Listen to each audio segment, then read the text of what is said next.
अच्छा मेरी सुन गल, तू ना अपना कोई सदका कढ़ दे। नहीं होया ही कि राती मैं बड़ी भैड़ी खाब देखी तेरे लिए। की वेनी आ कि तू अपने बैड ते सुती हुई है ते मैं बाहरों अंदर आउंदी आ ते वेनी की कि तेरे सराणे एडा लम्मा सप, आहो वड्डा शीश नाग अंज फन फला के कुंडली मार के ते बैठा तेरे सराणे ते तेनू डंग मारन दी कोशिश करदा वे। मैं सोटी नाल ओनू परां भी करनी आ ते फेर आ जांदा वे। ते सब तो याद आया कसबैंड तेरा कोई चंगा होया कि उंज दा उंज ही चवल। नी तेरी मां ने मैनू मिसाल सुनाई सी कि मर्द जेड़ा सराणे दा सप हुंदा है।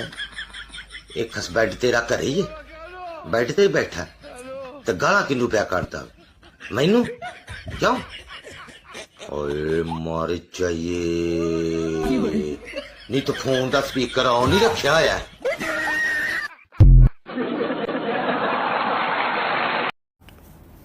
ना मैनू बद नसीब नूं ते बीमार होने का भी कोई हक नहीं कि मैं लम्मे पै जा घड़ी।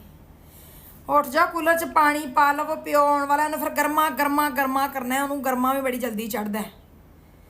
हाय उठ जाओ रब्बा, मैनू कित्थे फसाता ही वे अल्लाह, वे सुन लै मेरी वे, ना कित्थों मैनू माफ़ी दवा दे इस नस्ल तो, इस नस्ल तो माफ़ी दवा दे मैनू।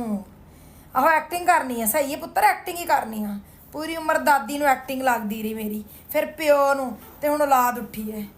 हाय औलाद जम्मी सी, इन्हां दी खातर की नहीं सया, आख्या तां हो जाणगे ते सुनी जाएगी।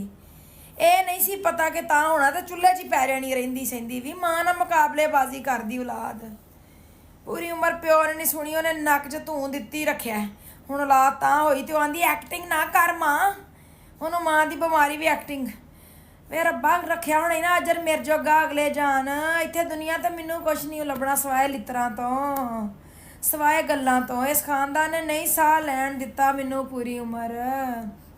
मैं आख्या सी हुण वखरी बारी हो गई है, इस उम्रे 18-20 साली सुनी जाएगी औलाद दे सिर ते। औलाद औलाद मैनू उस तो वध टकरी है, सारे नस्ल ते गल मुकदी है, औलाद भी अपने ते जांदी है, कोई नहीं जे मावां ते जांदा।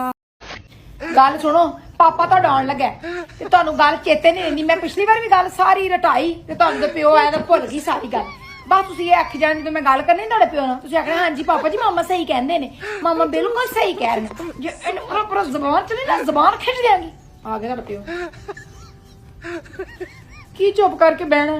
अज तुहाडी अम्मी ने चाह देण गई ते चुक के कप मारे, और मेरे गिट्टे ते वज के कुंडा टुट गया, गिट्टा मेरा सुੱਜਾ। मैं की आनी आ दसो मैनू, तुसीं तुर जांदे जे ते पिछों मेरे नाल जे इट कुत्ते दा वैर तुहाडे हुंदे चंगे भले हुंदे ने। पुछ लो भाई आने जी मैं झूठ मारती हूँ, पुछ लो दसो दसो प्यो नू। होर की दूजी तुहाडी भैन उठी, मैं क्या मैं कपड़े धोते ने टोकरी च पे तारा ते पा दे, अगली ने मैनू कोई गल्लां सुनाईयां तुहानू दस ही नहीं सकदी। तुहाडे हुंदे भाभी जी बाजी जी ते तुहाडे पिछों मेरी कुत्ते जिन्नी इज्जत नहीं।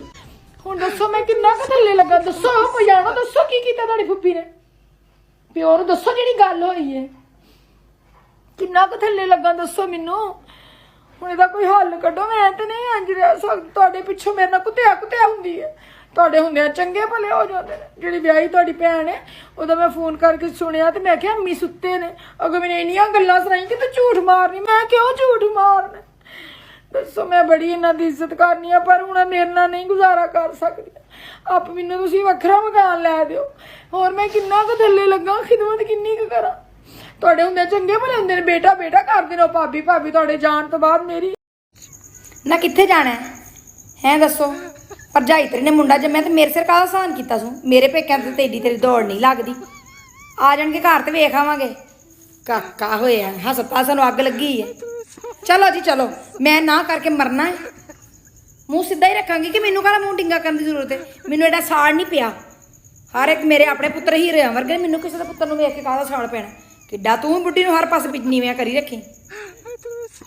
अस्सलाम वालेकुम, मुबारक होए, बड़ी खुशी हुई तेरे भाई ने मैनू दसिया फोन करके, मैं ते डोल पवां, मेरे ते लड्डू